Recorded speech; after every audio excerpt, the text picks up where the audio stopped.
what did I learn this week? I don't think I've done one of these this whole week, and it's the end of the week. Um, Two things that I can think of. So one of them, I was discussing music with a good friend of mine, and he was talking about how he was in a band for a short-lived period of time, but he kind of fumbled it, and he was talking about how, like, the desire really to be in this band, a lot of it had to do with girls and getting attention that way and whatever else.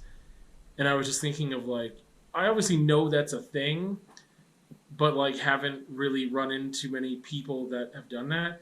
And I was just thinking of, like, the music that I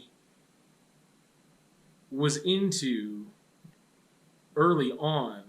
I think more of it had to do with expressing, not finding love and not like using the platform to express loss or loneliness or whatever in that context, but it wasn't meant necessarily to elevate themselves to a position to get the thing that they have missed or whatever. And I think obviously there's both and there's neither and whatever else. There's all forms of that. But I just kind of learned that about myself too. I was thinking about, which I've talked about this before, but it's like the first song that really made me feel feelings was Give In To Me by Michael Jackson. A lot of it had to do with Slash's guitar solos on there. But I didn't understand or comprehend the feelings I was feeling at that moment. I was like 8-ish years old and had no context for it, but I was like moved by it. And it really has to do with just like not being wanted by a woman, basically, and pining and having that desire and all the stuff. And it's more complex than that, but that's the short version. And I was just thinking, like, even songs that I've written and performed in bands and stuff, I never had any, like, to me, it was about the art. Like, that's what it was about. That expression was about the art. And even though I may, from time to time, have been talking about loneliness or loss or grief of a partner or desire for someone or whatever, it was never meant, like, during this expression, though, it will make others gravitate towards me so that I can compensate somehow.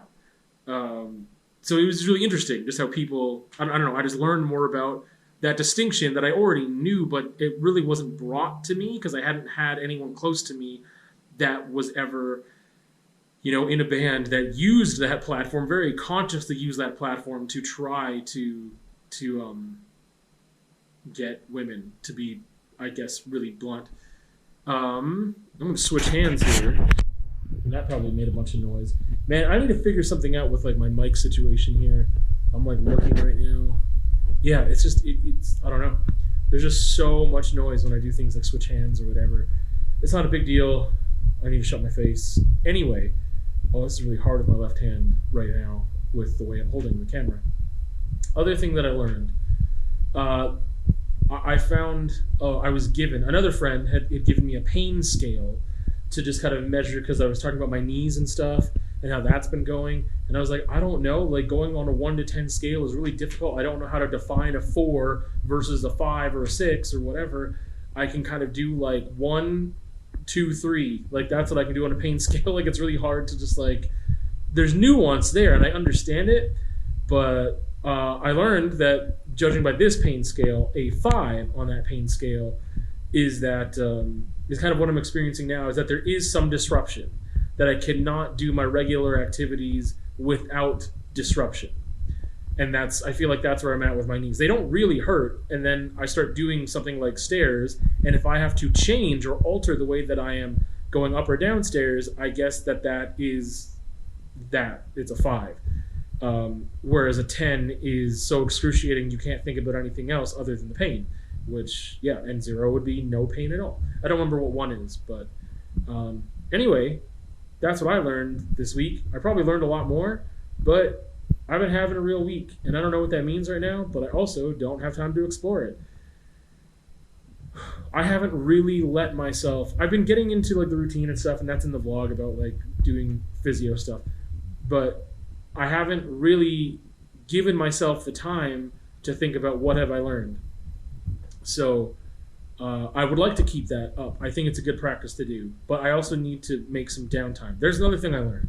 I learned that with doing physio stuff this week and really committing again to waking up super early, like 5:15 in the morning or a little bit earlier, that I have not, that forcing me to go to bed on time, and all that is good, but I don't have enough of a window after doing errands and stuff before bed to just decompress and have some of that time where thoughts can just do their thing. And yeah, I just don't have enough. I don't know what to call that time. That time that isn't occupied by something, and I don't know, a job, an errand, something specific that's a goal. I don't have enough dead time. I don't have enough chill time. So anyway, that's what I learned this week. There was another thing on my list that I learned this week. It's not the first time that I've learned it. I think it's reinforcing a learning, but I don't think I've shared it before. And it was just that if I can do things under the influence of cannabis when they're harder to do, then they're easier to do sober. And it doesn't. I think that rule goes for other things too. If you can do the hard thing when things are hard, it'd be easy to do when things are easy. So some choices are just really hard for me to make.